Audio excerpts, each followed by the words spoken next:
Okay, now what did I want to say about this? Wonderful cake.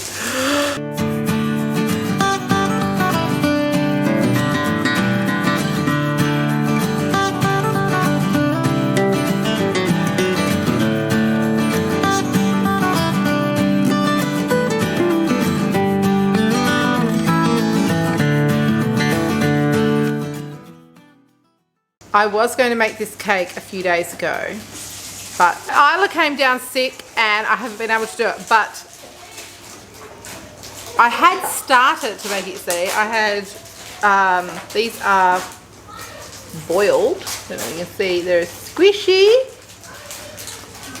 So this video I am just making to get it done for you, but it's not going to be beautifully presented, I don't think. I do apologize. The recipe will be left below. So we have mayhem in the background, but we'll manage to make this cake, and that's the important thing, is that you'll get this recipe. So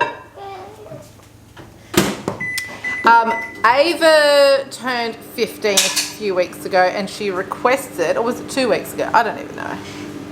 It was like 2 and a bit weeks ago. She requested an orange and poppy seed cake. And so I used to make an orange and poppy seed cake that followed a recipe. It was flourless, and it used whole oranges, and it was wonderful. However, I couldn't find the recipe, and so I decided I'm just going to make it up as I go along. And I didn't have any almond meal at the time. So this one actually is not a flourless orange cake, but it is delicious, I can promise that. So my kids just suggested that I don't edit this video for fun, and don't worry, it'll be well edited. But anywho, yeah, it really is crazy in the background at the moment. It's a Friday and we've had a sick baby all week. Woo! Okay, so the first thing I'm going to do is blend up the oranges. Oh, I should mention I'm doing a double batch. Okay, so if you're just making one cake, you only need 2 oranges. All right, here, Bubby. It's coming. Okay, so Isla is having actual orange in her high chair, so hopefully she's happy for a little bit. She totally put her whole hand in that orange. Look at that. All right, let's bring you down. This is like a really down to earth sort of video. And now we're going down to earth. Okay, so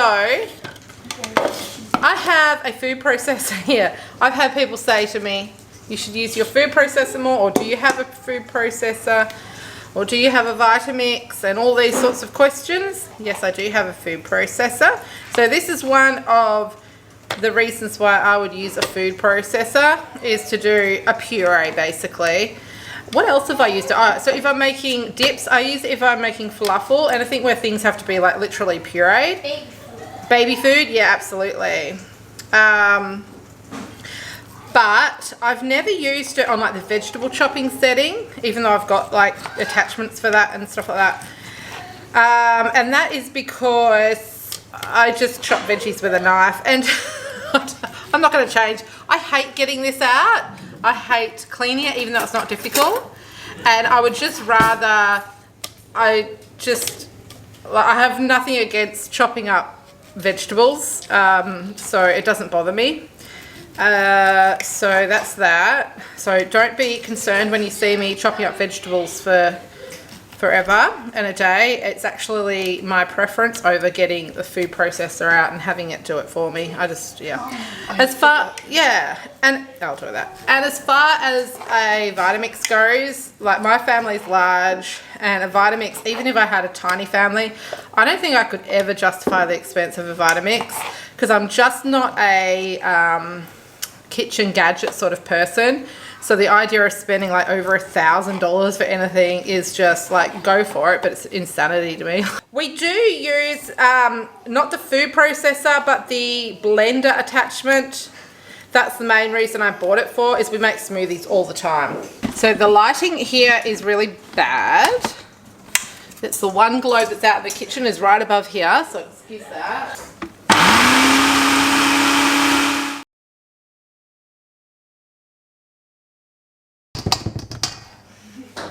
So we have our orange puree now, and I'll add to it.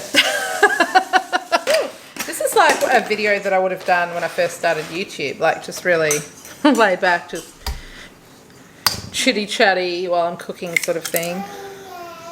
And I tried to make them a bit better.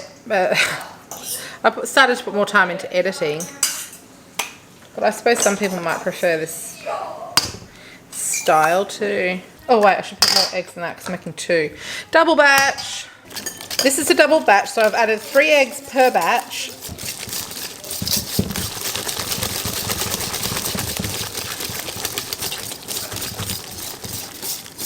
So at this point, I like to give it a good mix to encourage it to be light and fluffy. I'm going to add 1 cup of sugar per batch.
I cook these in a moderate oven, so about 160 fan force, and that is, I'm going by Celsius, of course, so just say moderate minus a little bit, whatever you normally cook a cake on.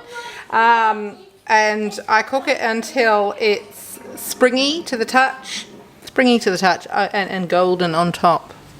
And it'll probably take at least 45 minutes.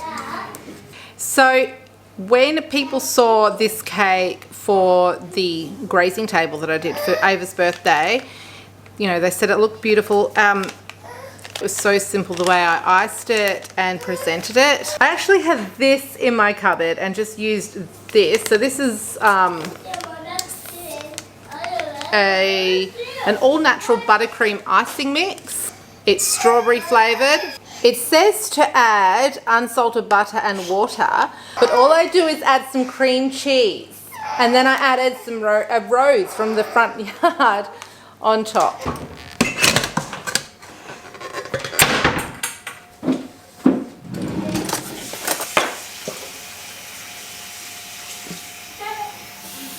So what I do is I ice the cake upside down. It gives a nice smoother surface. We did lose a little bit in the pan. I'll just pop that back in there. You won't even be able to tell once I've iced it. It doesn't matter. So let your cake cool completely before icing it.